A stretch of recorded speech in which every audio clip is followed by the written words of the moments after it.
We want to thank Cairo Secure today for giving us this awesome opportunity to share our message with all of you. Hi, I'm Dr. Monica Berger, and I can't wait to share 3 things that we need to think about with connecting with kids or adults on the autism spectrum scale.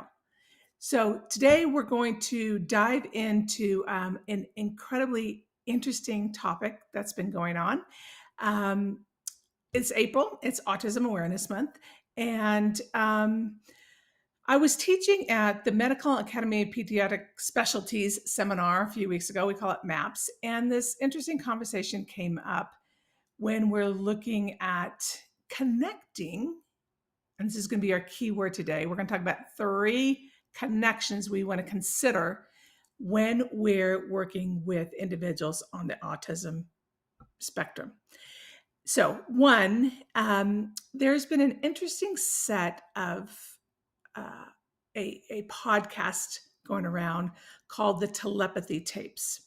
And this was, I got to hang out with some dear friends at the MAPS conference that have been in the autism world for many years.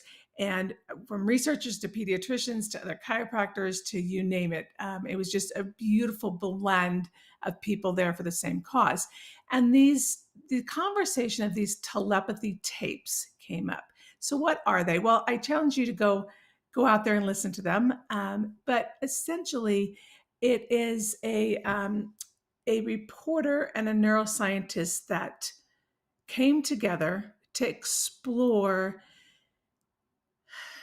the intelligence of individuals that are referred to as non-speakers, because we know individuals across the board, kiddos, adults, that have developmental differences, oftentimes are non-speakers. They don't have acquisition of language, or very mild acquisition of language.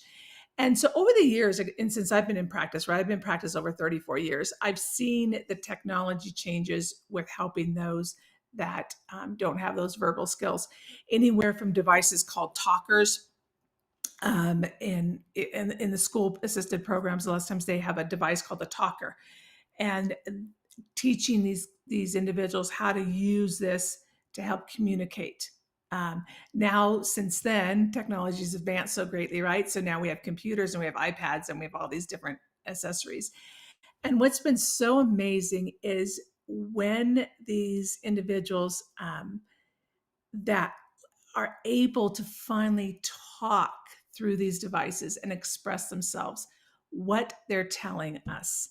And it's been, for me, it's been very heartwarming and fascinating, because so much is what I've been teaching over the last 30 plus years was basically on the foundation, the neurological foundation of the disconnect between the brain and the body, and the body and the brain. And I've told probably every parent of kiddos that I've worked with that they are brilliant. They're very brilliant. Some of them are just savant level brilliant. Lots of times they get told that their child isn't in there, right? But they are, and so I personally never give up hope on these individuals, and I tell parents that.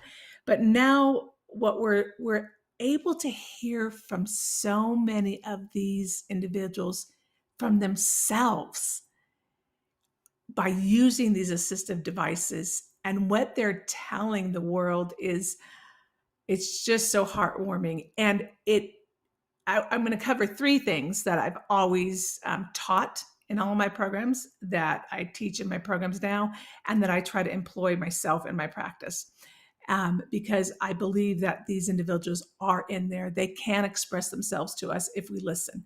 So one thing that caught my ear listening to these tapes was the collaboration between the reporter and the neuroscientist, and devising studies that could potentially be scientifically valid and not being seen as skewed one way or the other. So one of the things that came up, and we know that a lot of kiddos, individuals with neurodevelopmental challenges have poor motor control. In fact, in many of my teachings, I've talked a lot about core postural motor control and how essential it is, because it is one of the number one predictors of developmental delay, and especially of autism. So when we look at our motor milestones that these kiddos should be developing in that first year of life, those build upon these gross and fine motor skills that are so often that are a key core component of neurodevelopmental challenges. Okay, so they're called predictor of interests. So they, in one of these cases in these telepathy tapes, they talked about a mom helping a child use one of these assistive devices, these talkers. And they talked about how they help these individuals learn how to use them because their fine motor skills and their gross motor skills can be so delayed. So they talked about how the concern was if the parent, the mom, was helping one of the children use these devices during a study, does that potentially mean that the outcomes, and I'm not going to tell you what they are because you should listen to the tapes, the outcomes aren't valid because it was skewed by what the mom was doing? Okay, and this is what the mom was doing. Was initially because of the poor fine motor control, and this is how they do it in the schools too, is oftentimes they'll take the child's wrist or hand and stabilize it first, and even take their fingers to have them point on the letters or the pictures on these talking devices. And that's because they don't have good proprioception. They don't have good fine or gross motor skills. And by giving them deep pressure, so this is things that I've talked about for years, that deep proprioception, that deep pressure helps the brain wake up.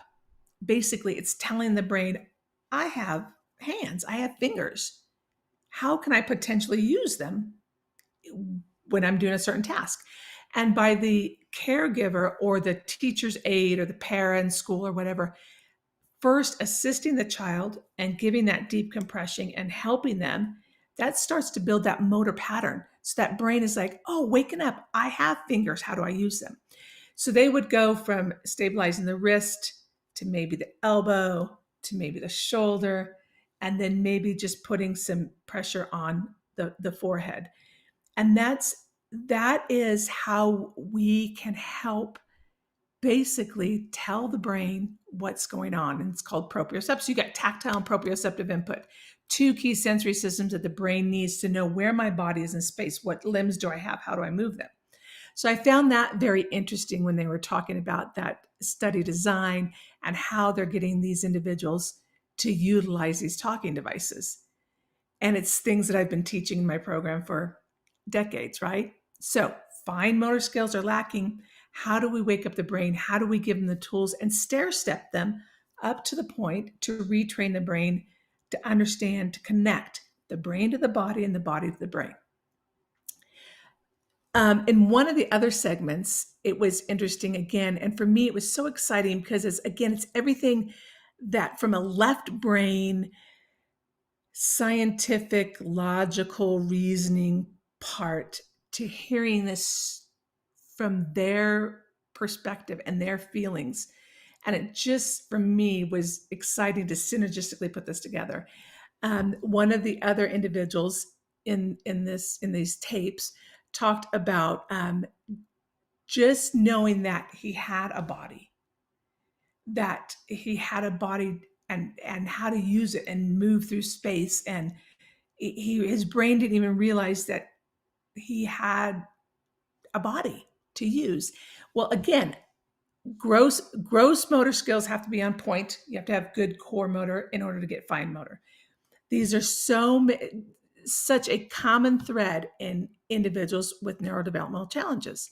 So it just verified that doing the work, to get the connection between the brain and the body and the body and the brain, to get the awareness that they have a body, is absolutely crucial for these individuals to navigate their world. And hearing that validation was just so amazing. So 2 connections there: fine motor, gross motor, adding proprioception, knowing that they are in there, they are alive, they're brilliant individuals. It's really about connecting that information and allowing their body to understand, their brain understand their body, and their body to understand how to move. And that takes me to my third point. My third connection was, it just solidified that what we're doing in the chiropractic world, how incredibly profound it is from me, from multiple perspectives. One, if we have a vertebral subluxation and we have lack of input into the brain about the status of the body, of course the brain's not going to know being able to interpret what's going on. And they can't do these skills. Remember, speech is a fine motor skill, right? 2, it solidified for me that they have an energetic, innate ability to connect to individuals that they feel safe with. And that is a key point. Kids and animals in particular know when they're safe. They know who they can trust. And that's when healing can come into the realm. When they're in a safe environment and they can allow themselves to open up and receive. So more than ever, it has solidified, these telepathy tapes have solidified for me that I need to make sure I'm in the best state as possible. I need to take care of myself physically, mentally, emotionally, chemically, as much as I can.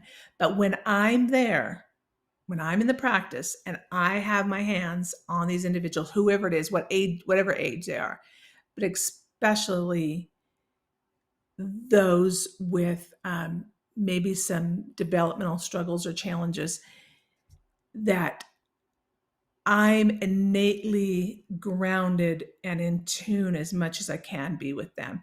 And I am asking permission from them to work with them, not work on them, to work with them.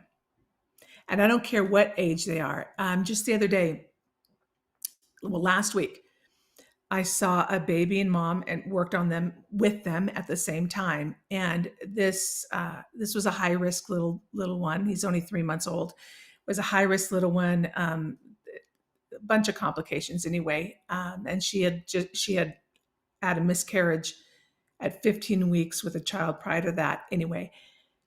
And this little one was so guarded these first 3 months of his life. And he's finally, I could just feel that he felt safe enough. And the mom was less on guard too about him being able to thrive in this world.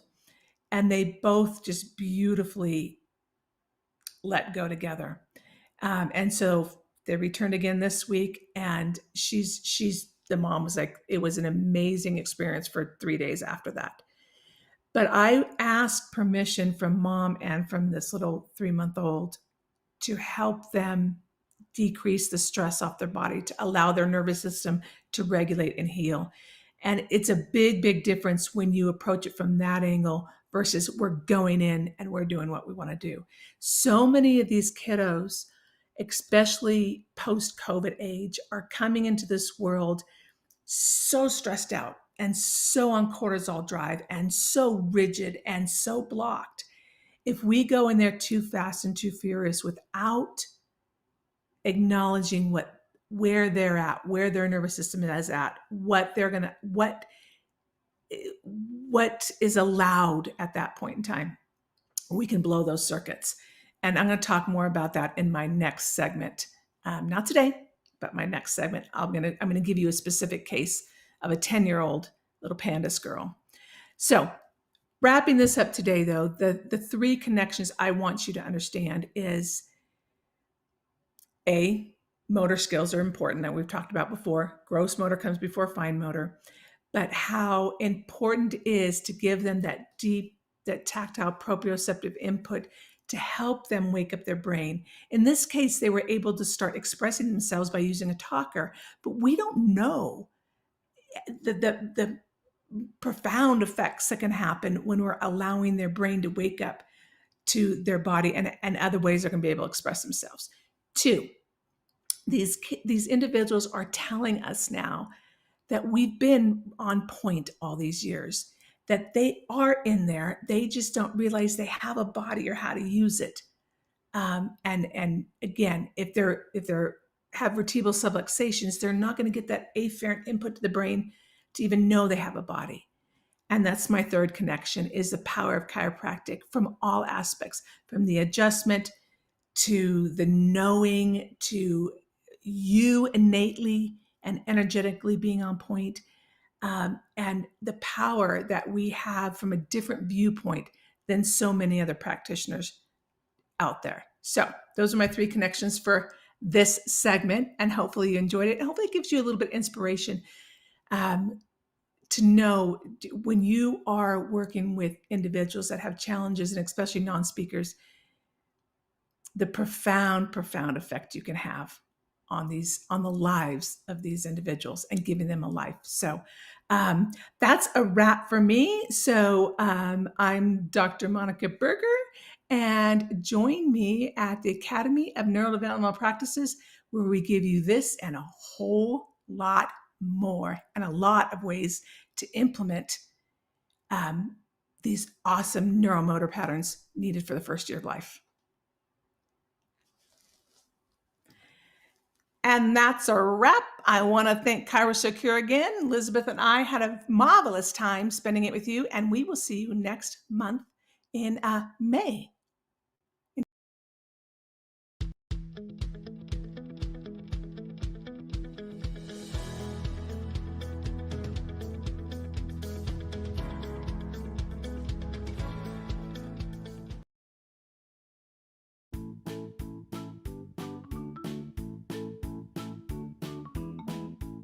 Today's pediatric show, Look to the Children, was brought to you by ChiroSecure.